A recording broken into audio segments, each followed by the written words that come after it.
Boa noite, eu quero cumprimentar a banca, na pessoa do meu orientador, o professor Ítalo Silva. Meu nome é Gilciane Alves Dias, sou acadêmica do curso de pós-graduação pela Universidade Estadual de Goiás, Gestão Pública Municipal, com polo em Jussara.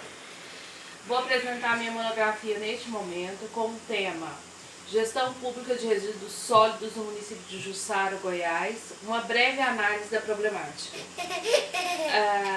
Despertou interesse em produzir o presente trabalho o grande acúmulo de resíduos sólidos provenientes do descarte doméstico, sem falar do descarte industrial de resíduos sólidos no município de Jussara. O planeta, de uma forma geral, ele vem sofrendo os impactos pela produção excessiva e o descarte incorreto do lixo sólido no meio ambiente. Exemplo disso, há vários animais da espécie marinha que ingerem papelão, plástico, linha de anzol e acabam morrendo. Outro exemplo que eu posso citar foi noticiado no site de Faina, Prefeitura de Faina. Teve um homem que denunciou o caminhão limpa-fossa despejando no ribeirão a água proveniente da fossa que ele limpava. Aquele resíduo todo da fossa era descartado no leito do rio, causando uma poluição e degradação do meio ambiente. O lixo domiciliar ou industrial, ele causa grande impacto no meio ambiente, porque geralmente o lixo domiciliar proveniente de plástico, alumínio, vidro, tem uma durabilidade muito grande e demora muito tempo para se decompor. Alguns até mais de 1000 anos para se decompor. A metodologia que eu adotei na presente pesquisa foi a bibliográfica e documental, com método dedutivo como um caminho para ser perseguido para a campanha da presente monografia. Quanto às transformações mundiais, Alves menciona, um dos doutrinadores que eu pesquisei, menciona que o grande precursor do grande acúmulo de lixo urbano no mundo foi a Revolução Industrial. Porque a partir da produção excessiva de produtos dispostos ao comércio e o incentivo do comércio desses produtos ocasionou um grande acúmulo de lixo urbano, resíduo sólido. Outro problema que a gente tem, o descarte incorreto do lixo urbano ou industrial pode causar também a poluição do lençol freático e das águas, poluindo os leitos dos rios e as nascentes. A grande preocupação que vem surgindo ao longo das décadas foi com o imperador Dom Pedro I, bem no início da nossa história do Brasil, que ele autorizou desmatar a parte da Mata Atlântica. E com isso houve o quê? Houve um retrocesso da água potável, diminuiu. Então ele mandou reflorestar e retirar todo o lixo daquela área ali. Um exemplo que a gente tem dos primórdios da nossa civilização aqui no Brasil, pode citar esse exemplo de Dom Pedro.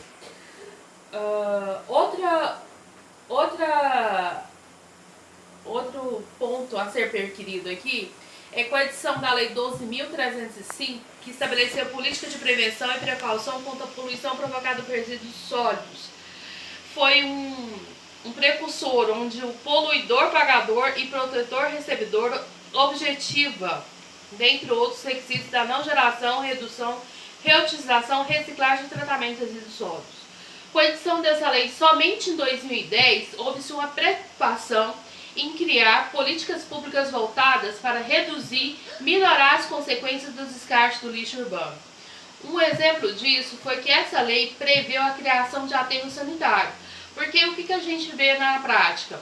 As prefeituras, elas passam por um caminhão basculante, né? Os garis, eles vêm, recolhem aquele lixo domiciliar 1 ou 2 vezes por dia, vão até um aterro sanitário a 10, 30 quilômetros da cidade e descarta lá de qualquer forma. Joga lá e fica a céu aberto, gerando outros tipos de de problemas, como a emissão de gases poluentes. É um outro problema que a gente tem. Sem falar que esse lixo ele pode se tornar uma fonte de renda para a grande maioria de pessoas. Uma cooperativa de lixo poderia reciclar o alumínio e a própria plástico, né? O descarte de plástico que a gente usa corriqueiramente. Todos os dias a gente descarta o plástico. Alves também menciona aqui que uma cidade, ele cita um exemplo assim, uma cidade com 20 mil habitantes, ela vai produzir 20 toneladas de lixo por dia. Cada pessoa, ela consome diariamente, com esse consumo, ela descarta no meio ambiente 1,3 kg em média de lixo. E esse lixo, ele pode ser reutilizado, pode ser reciclado no meio industrial. Outra preocupação recorrente mundial sobre o lixo, porque o nosso país tem uma grande extensão de faixa territorial, que não tem muito no Japão. O Japão adotou uma política pública tolerância zero ao lixo, onde toda pessoa é responsável por pegar seu lixo e levar até lá no aterro sanitário. Aí eles têm que tirar os rótulos das embalagens, ele tem que separar o descarte seletivo, o lixo orgânico não vai para o lixo, eles reaproveitam em casa, para a horta e outros componentes lá da sua vida diária. Aqui está, segundo a política, o site da Organização das Nações Unidas no Brasil, o lixo eletrônico produzido no mundo tem um valor de 19 bilhões de dólares. E ele é comerciado ilegalmente ou jogado no lixo a cada ano. Segundo a notícia veiculada pela ONU, o mercado eletrônico é responsável por 41 milhões de toneladas de lixo eletrônico de bens como computadores e smartphones descartados irregularmente no meio ambiente.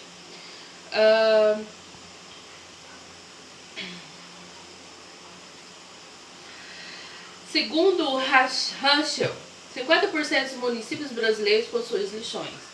Os lixões, ele é politicamente incorreto na visão dessa nova lei 12.305. Por quê? Porque hoje objetiva-se que cada município associe-se a outro e crie um consórcio intermunicipal para tratamento do lixo urbano. O lixo tóxico, ele não deve ser descartado no mesmo local do lixo urbano. O lixo urbano a gente tem que frisar que é aquele de consumo diário. Uma latinha de refrigerante, um saco de plástico, um cotonete, uma fralda. Esses restos de comida devem ser descartados seletivamente e entregue para a prefeitura pega esse lixo e vai para um aterro sanitário, onde os vários entes consorciados vão manter e gerir e reduzir o número de resíduos sólidos no município. Mas essa política pública voltada para os municípios, que é a Lei da Política Nacional dos Resíduos Sólidos, que é a 12.305, ela prevê que uma cooperação mútua, não só das prefeituras, dos gestores públicos municipais, mas de cada habitante de cada munícipe da região. O que deve fazer? Deve implementar políticas públicas do descarte seletivo do lixo urbano. Não tirar lixo na rua, não tá andando de carro, descartar um papel de bala na rua, né? Aqui tá determinando essa lei 2.305 de 2010 que os lixões deverão ser extintos, não deve existir mais. E os aterros sanitários eles devem ser controlados e para dirimir os lixões nas cidades. Outra coisa que ele prevê, esses resíduos e rejeitos que são cobertos por camadas de terra nos lixões, eles causam a contaminação do solo, que é o que esse consórcio intermunicipal proíbe. Ele não quer mais que tenha contaminação do solo, com mercúrio, com restos de remédio, com, sei lá, óleo de cozinha, óleo de veículo. Hoje a gente já tem uma empresa que vem recolher nas oficinas aquele óleo que foi utilizado no veículo, né? também fala, a Lei de Política Nacional dos Resíduos Sólidos, que o destino adequado para o lixo seria o aterro sanitário, devendo este local ser apropriado em tratamento de gases e do chorume. Outro ponto que a lei peca, no meu ponto de vista, é que ela prevê a criação de incineração, grandes fornos que vão queimar o lixo. Essa incineração, ela vai causar outro tipo de problema no meu ponto de vista, uma poluição do ar, né, da camada de ozônio. Eu acho que essa não seria uma solução viável, também pelo alto custo de implantação e manutenção desse tipo de política adotada. O Estado de Goiás, ele, com essa edição da Lei 12.305, juntamente com a Secretaria do Meio Ambiente, de Recursos Hídricos, Infraestrutura e Cidades e Assuntos Metropolitanos do Estado de Goiás, lançou o Plano Estadual de Resíduos Sólidos, segundo orientação constante no contrato 03/2013, firmado entre o Estado de Goiás, por meio da Secretaria do Estado do Meio Ambiente, Recursos Hídricos, Cidades, Infraestrutura e Assuntos Metropolitanos, e a Fundação de Apoio e Pesquisa da Universidade Federal de Goiás. E eles fizeram uma planilha, um estudo, eles objetivaram uma arrecadação de 558 milhões, oriundos do contrato 037-3289/57 de 2011, celebrado entre a União, Ministério do Meio Ambiente, repassado pela Caixa Econômica Federal e pela Secretaria do Meio Ambiente e Recursos Hídricos do Estado de Goiás. E isso tudo é para ser repassado de novo para as prefeituras que fizeram um consórcio dos lixões, né? Outro ponto que eu quero frisar aqui, e no município de Jussara em específico, que nós temos grandes problemas com o acúmulo de lixo aqui, porque não tem incentivo direcionado a adotar políticas públicas voltadas para o descarte seletivo do lixo urbano, como tem na cidade da Eslovênia, Estados Unidos, Japão, África do Sul. Mas voltando para essa linha de pensamento da Lei 12.305, que prevê o consórcio intermunicipal para a criação de um aterro sanitário, o prefeito da nossa cidade atual, Wilson Santos, participou de uma reunião em Brasília para tratar de assuntos referentes à construção do aterro sanitário. A comitiva dele foi já com plano, né, para a criação de um consórcio intermunicipal do meio ambiente. E com a adesão dos municípios de Matrinchã, Tapirapuã, Novo Brasil, Fazenda Nova, Santa Fé e Montes Claros.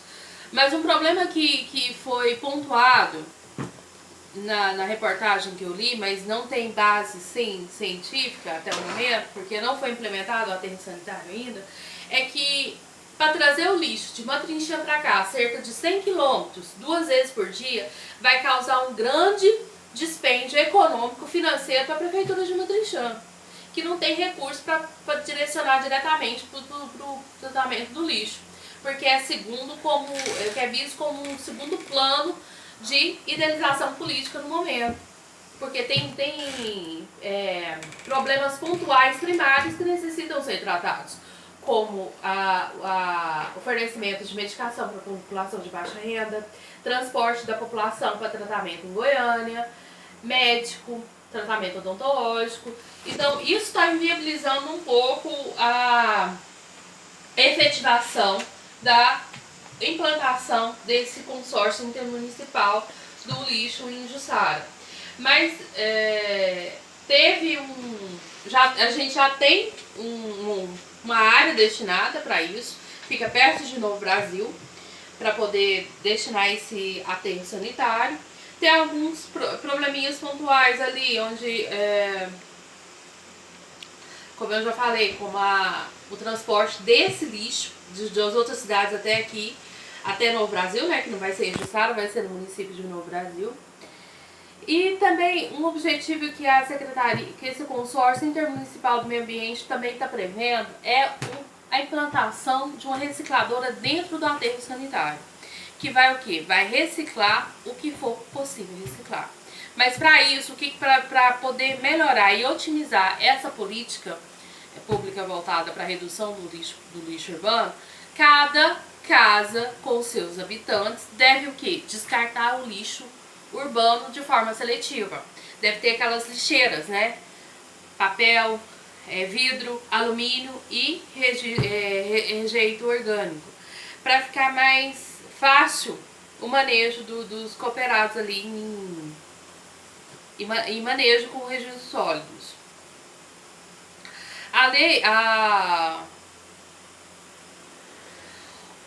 O consórcio intermunicipal do meio ambiente, ele deve abranger um monte de requisitos. Esses requisitos da Aterro Municipal, segundo a Lei 12.305, prevê que tem que ter uma escritura pública do aterro sanitário, né, que é da terra, lavrada em nome da Secretaria do Meio Ambiente. Tem que ter a área do aterro sanitário, ela tem que estar localizada, no caso, no nosso município, no município de Novo Brasil. A certidão de uso do solo em nome do consórcio, a licença ambiental prévia e licença de instalação, a aprovação de critérios de seleção da obra para implementação, a verbação da reserva legal, licença de instalação e vai uma outra série de requisitos que eu não vou ficar em delongas aqui, que é muito extenso. Mas outro problema pontual que está sendo encontrado para a implantação desse aterro sanitário aqui entre os municípios é o custo. O custo-benefício hoje está 6.600.000. Inviável no momento para as prefeituras, que na atual conjuntura financeira que passa o país, não tem condições financeiras de custear a manutenção e a otimização desse plano que a Lei 12.305 prevê, que é a implantação dos registros do aterro sanitário. Ao mais, esse era meu trabalho. Uma sugestão que eu estou adotando para as pessoas que eu conheço é o descarte seletivo do lixo urbano. Conscientização da população, que é um problema de todos, não é um problema só da gestão pública municipal ou estadual ou da União, porque afeta todo mundo em conjunto. E eu queria agradecer a todos pela participação, né, da minha apresentação, e estou disposta a responder as perguntas que me forem perquiridas. Desde já eu agradeço.